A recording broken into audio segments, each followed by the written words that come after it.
Welcome to the battlefield of wealth, where money never sleeps. This is Greedonomics.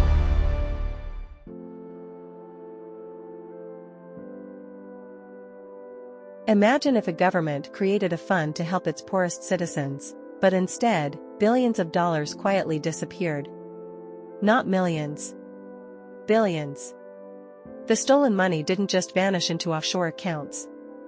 It paid for private jets, luxury yachts, mansions in Beverly Hills, a Picasso, a Monet, even Martin Scorsese's Oscar-winning film, The Wolf of Wall Street. This is the unbelievable true story of 1MDB, a financial scandal so massive that the U.S. Department of Justice called it the largest kleptocracy case in history. And at the center of it all was a man who held no official government position. His name, Jho Low. In 2009, Malaysia's newly elected Prime Minister, Najib Razak, announced an ambitious project. It was called One Malaysia Development Berhad. Or simply, 1MDB. Officially, it was a sovereign wealth fund. Its mission sounded noble. Invest in infrastructure. Create jobs. Bring prosperity. Modernize Malaysia. Many countries successfully operate sovereign wealth funds. Norway has one. Singapore has one. So the idea wasn't unusual. The problem was the people controlling the money. Because hidden behind the scenes was an ambitious young businessman named Jho Low.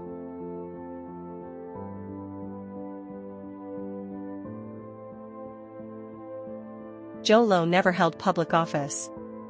He wasn't a minister. He wasn't elected. Yet somehow, he gained extraordinary influence over billions of dollars. Born into a wealthy Malaysian family, Low studied at elite schools. Before building relationships with Middle Eastern royalty, bankers, and influential politicians, he became famous for throwing extravagant parties. Celebrities loved him. Models surrounded him. His spending seemed endless. But few people asked, where was the money coming from? Because behind the luxury was one of history's biggest financial frauds.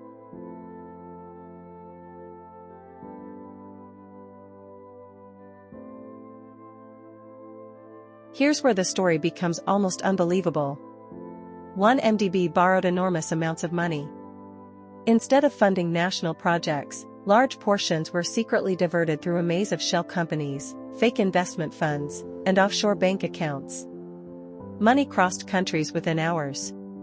Switzerland, Singapore, the Cayman Islands, the British Virgin Islands, the United States. Investigators later estimated around $4.5 billion had been misappropriated. The operation relied on complex financial transactions, making it difficult for banks to detect. Every transfer looked legitimate, but underneath, the money was quietly being stolen.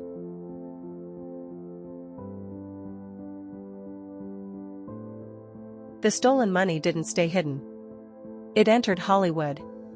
Jho Low helped finance Red Granite Pictures, the production company behind The Wolf of Wall Street. Ironically, a movie about financial crime was itself partly financed with allegedly stolen money. The film became a global success. It earned hundreds of millions of dollars, won awards, and starred Leonardo DiCaprio. Meanwhile, the people of Malaysia were unknowingly paying the price through growing national debt. Reality had become stranger than fiction.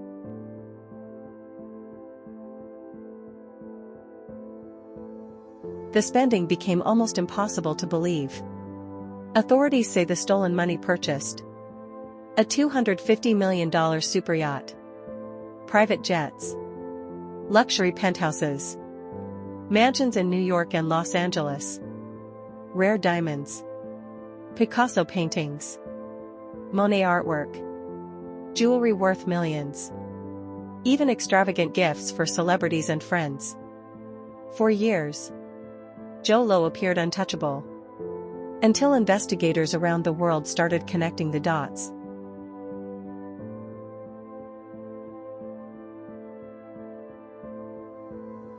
The scandal crossed continents.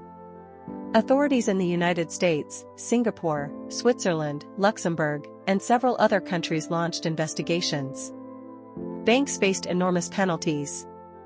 Assets were seized. Luxury properties were confiscated.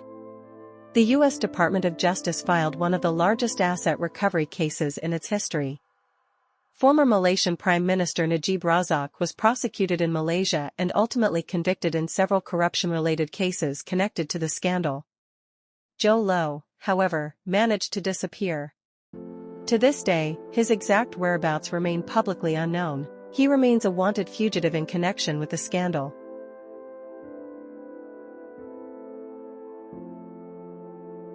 The 1MDB scandal wasn't just about stolen money.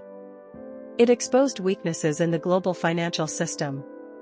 Banks, law firms, investment firms, luxury real estate, Hollywood, all became pieces of a machine that allowed billions to move across borders.